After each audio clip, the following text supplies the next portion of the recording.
Hi everyone, our topic for today is ambition or ambition. Please open our Bibles to Genesis chapter 11 verse 1 to 4. Genesis chapter 11 verse 1 to 4. Yan. So I'll show you. Ika ba? Okay. So at one time, the whole world spoke a single language and used the same words. As the people migrated eastward, they found plain in the land of Babylonian and settled there. They began to talk about construction projects. Come, they said, let's make great piles of burnt bricks and collect natural asphalt to use as mortar. Let's build a great city with a tower to reaches the sky, a monument to our greatness. This will bring us together and keep us from scattering all over the world. Yan. So sinasabi dito, meron daw isang pangyayari no na yung buong mundo ay nag-uusap o nagsasalita ng iisang lengguwahe. Siyempre, nung mga nag-migrate daw, nung lumipat na yung mga tao papunta sa east, they found a plain in the land, yan, sa Babylonian. At naisip din nila magkaroon ng gumawa ng mga construction projects, no? Gusto nila gumawa na actually ng tower na magpapakita daw na sila ay isang great city na ito ay aabot daw sa langit, no? Para mapakita yung kanilang kagalingan daw.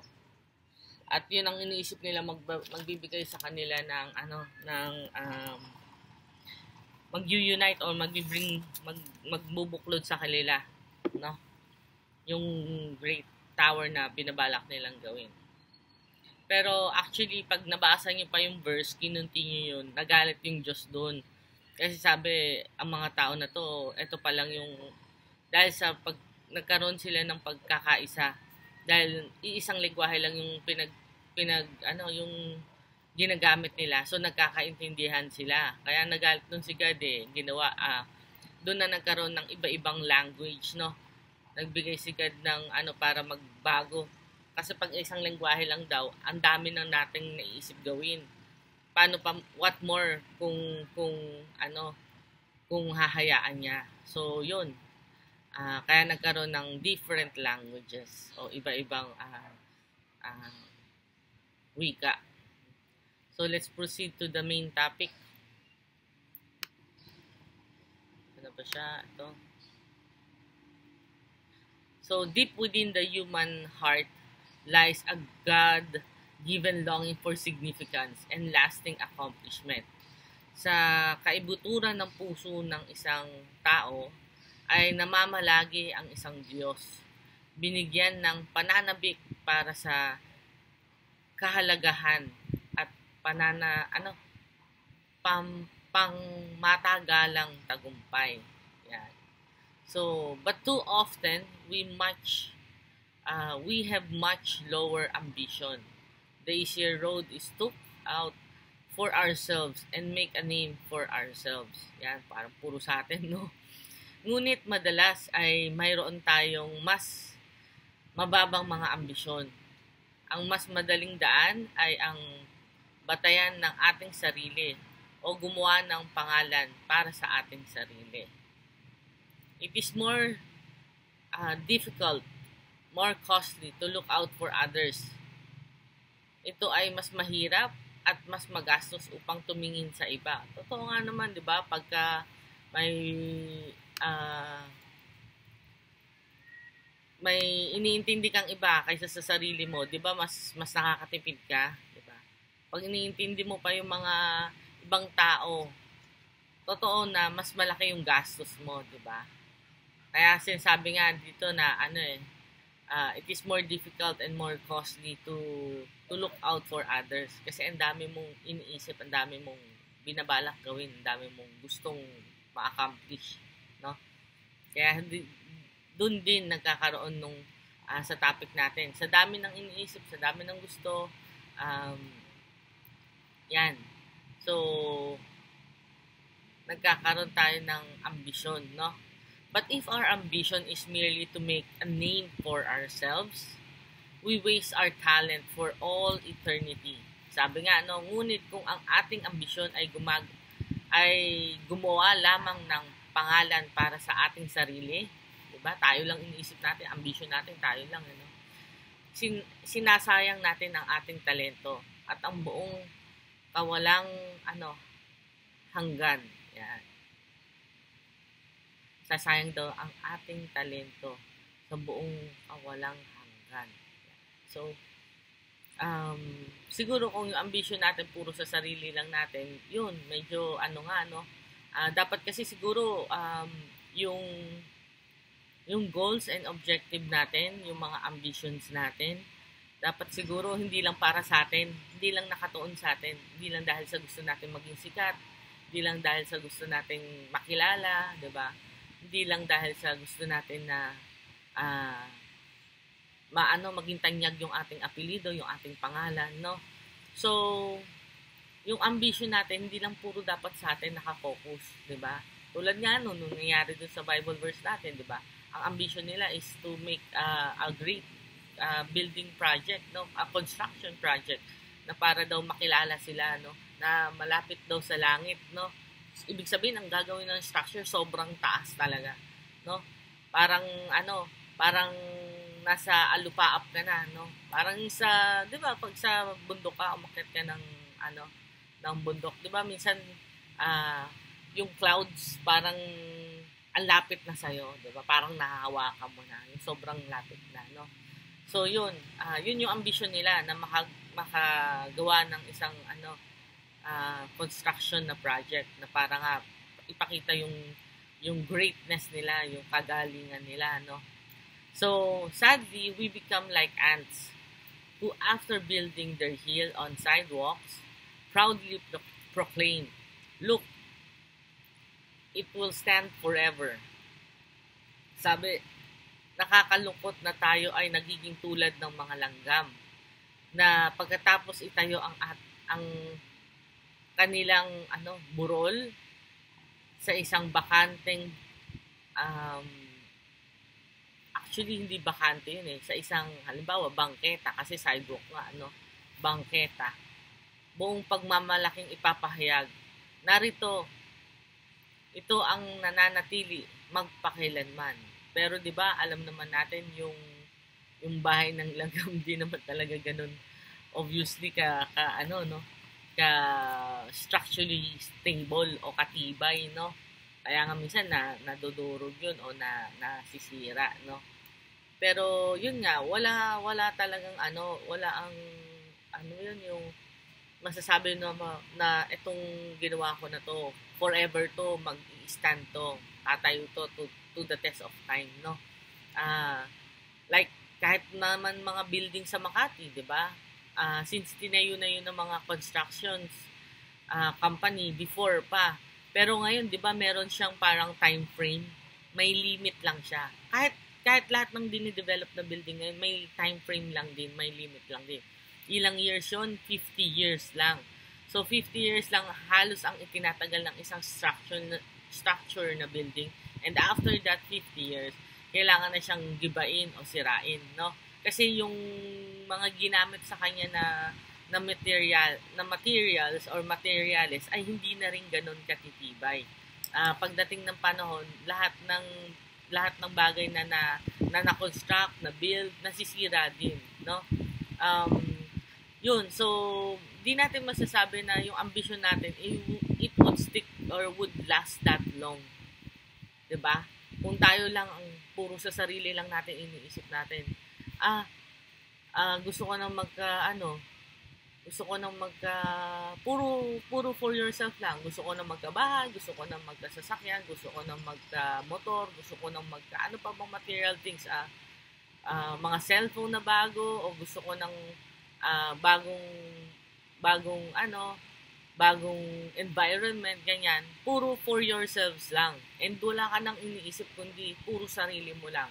Hindi ba yun? Parang parang asan na yung purpose mo, 'di ba? Asan na yung Yung bakit ka ba nabubuhay sa mundo? Kung puro sarili mo lang din yung naiisip mo.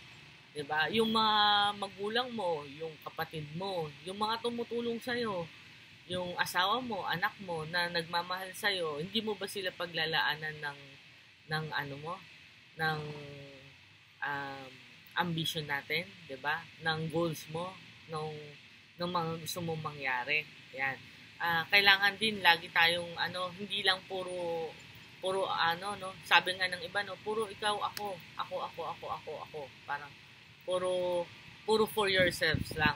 So, wala kang naiisip na mag-community project kaya tayo, magpa-feeding program kaya tayo, 'di ba?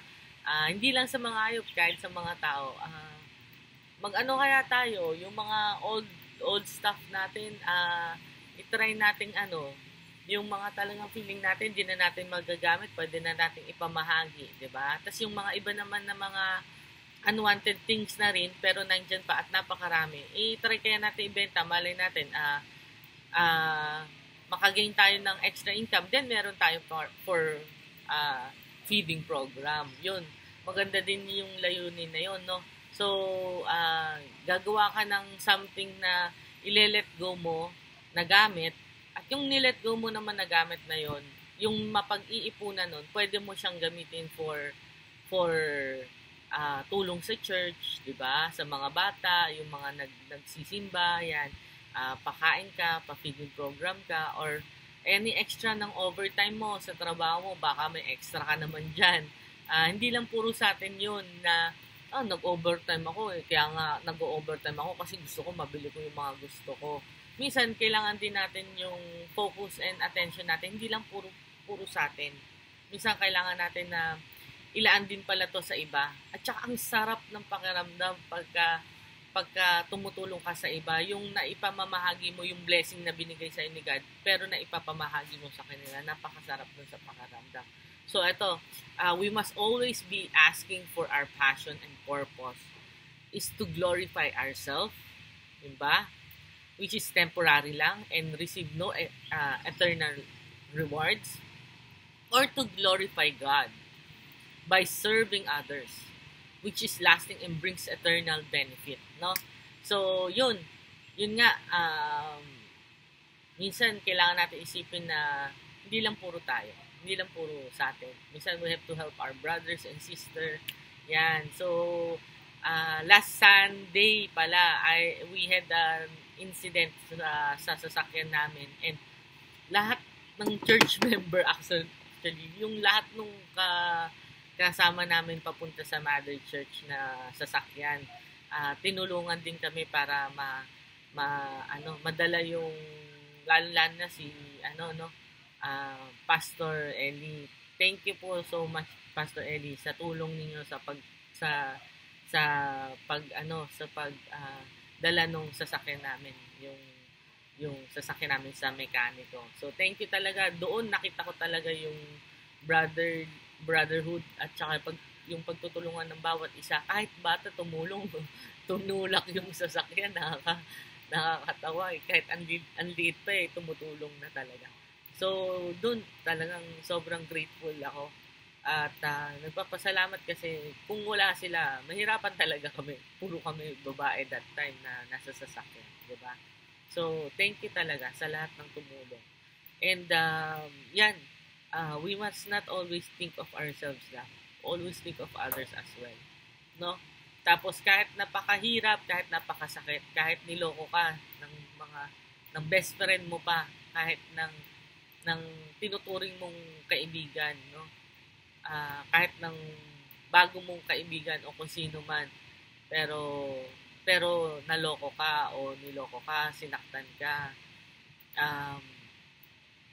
pinagwalang bahala ka, binastos ka, gano'n, no?